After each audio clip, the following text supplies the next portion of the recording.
បាទជំនួយការតម្លើងឈុត3000វ៉ាត់នេះគឺប្រើបានកម្លាំងពេញ3000វ៉ាត់តែម្ដងបាទជាងតេសជាមួយកំសៀវដាំទឹកម៉ូទ័របាញ់វិឆាប់ស្វានបាទម៉ាស៊ីនត្រជាក់នៅឧបករណ៍ផ្សេងៗទៀតបាទទូទឹកកកម៉ាស៊ីនបោកខោអាវផ្សេងឧបករណ៍ជាច្រើនទៀតបាទរាល់ឧបករណ៍ទាំងអស់ក៏មកលើសកម្លាំងវាពី3000វ៉ាត់ជាក់ស្ដែងបាទ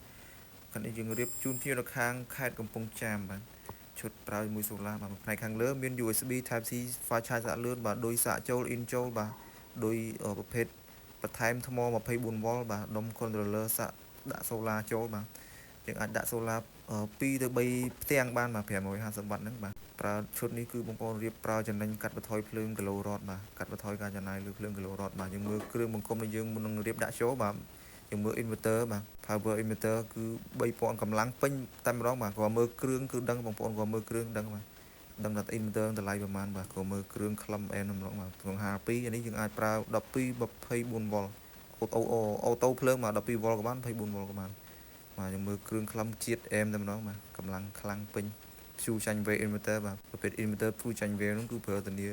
ប្រើយូរឆ្នាំវាប្រើ24ម៉ោងលើ24ម៉ោងបាទប្រេកង់លោកស៊ីណុកសុតបាទសម្រាប់អាយុកាលថ្មលីជោមនេះប្រើបានចាប់ពី5ទៅ7ឆ្នាំ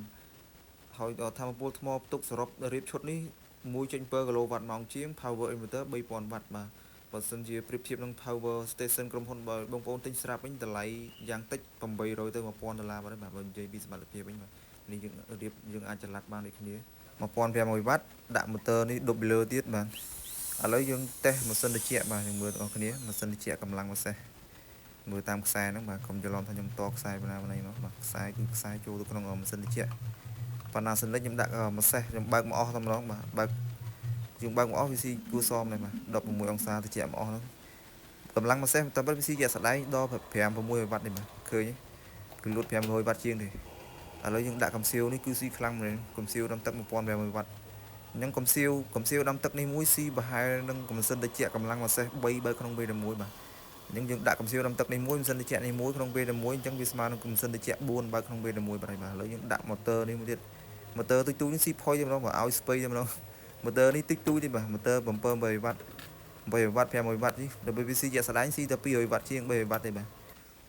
ឃើញលួត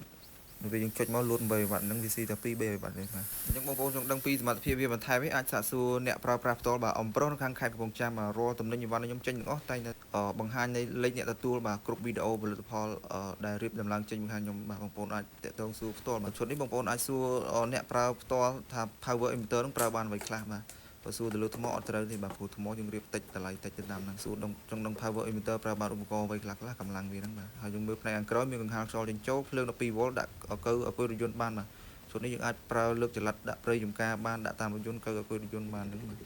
នឹងយើងបានណាត់ជួបភ្ញៀវបាទភ្ញៀវណាត់ជួបយកមកនៅម្ដុំខាងព្រៃក្តាមឥឡូវយើងចេញទៅហើយបាទឆ្លងសាឡាង2-3តងបានទៅដល់បាទឥឡូវមកដល់ជួបភ្ញៀវផ្ទាល់ណែនាំពីការប្រើប្រាស់បាទគាត់ប្រើឈុតនេះចំណេញមែនទែនភ្លើងគីឡូរ៉តក្នុងមួយខែគាត់ប្រើអស់200,000រៀលដាក់ផ្ទាំងសូឡាតែ2-3សន្លឹក550វ៉ាត់ជាងបាទកាត់បន្ថយការចំណាយភ្លើងច្រើនបាទនៅសល់តែមួយខែ2-30000នេះទេបាទអរគុណសម្រាប់ការគាំទ្រអ៊ំប្រុសបាទ